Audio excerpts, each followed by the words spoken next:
Position లీడర్గా వచ్చే status రాకుండా వచ్చాయి. అవన్నిటిని వర్పించే విధంగా ఈసారి ఊహించని విధంగా వచ్చింది. అంటే దానికి కారణాలు నేను ఎక్కువ చెప్పక్కర్లేదు, అనుభవించిన ప్రజలకే అర్థమవుతుంది. ఎప్పుడైనా సరే ప్రజాస్వామ్యంలో ప్రాథమిక హక్కు మాట్లాడే స్వేచ్ఛ. ఆ స్వేచ్ఛను కోల్పోవాల్సి వచ్చింది. అదే కాదు, బ్రతికే స్వేచ్ఛ, ఆస్తులు పెట్టుకునే స్వేచ్ఛ, ఇవన్నీ కోల్పోయే పరిస్థితి వచ్చింది. అందుకే మీరు చూస్తే మొన్న ఎలక్షన్లో సరే ఏ విధంగా మేమందరం కలిసాం అవన్నీ మాకంటే ముందు మీకే తెలుసు. కలిసినప్పుడు ఎవరి ఈవెంట్ ఇవి వేదిక నుంచే ప్రారంభించాం, అక్కడి నుంచి ముందుకెళ్ళాం. ఆ రోజు చెప్పాం, ఈ రోజు ఒకటి చెప్తున్నాం. మా ఆలోచన ప్రజలు గెలవాలి, రాష్ట్రం నిలబడాలి, అంతవరకు సాధించగలిగాం. 55.38% ఓట్లు పడ్డాయి. దీంట్లో తెలుగుదేశానికి 45.60% పడ్డాయి, వైసీపీకి 39.37% పడ్డాయి. ఇది ఊహించినటువంటి ఒకసారి 95,000 మెజారిటీ.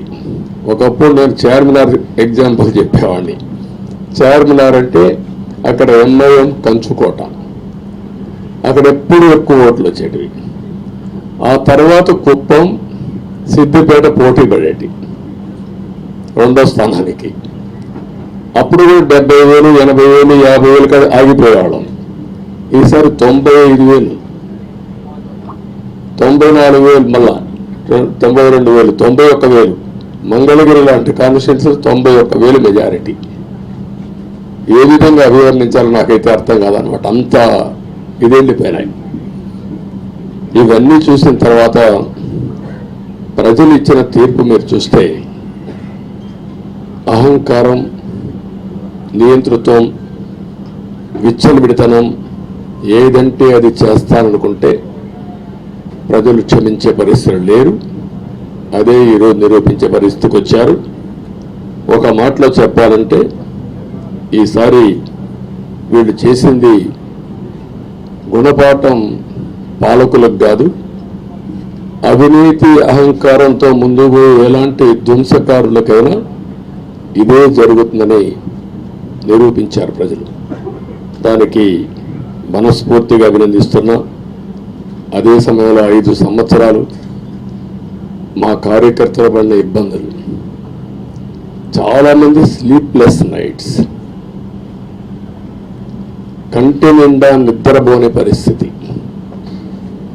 అక్కడి నుంచి నేను చూస్తే చాలా కడాన మనిషిని హింస పెడుతూ, నువ్వు ప్రాణంతో బతకాలంటే జై జగన్ అనమంటే జై తెలుగుదేశం, జై చంద్రబాబుని ప్రాణాలు సందర్భం చంద్రయ్య.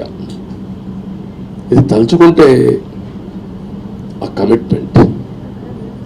ఆ కమిట్మెంటే, ఆ త్యాగాల ఫలితమే ఈరోజు ప్రజాస్వామ్యాన్ని కాపాడుకోగలిగాం.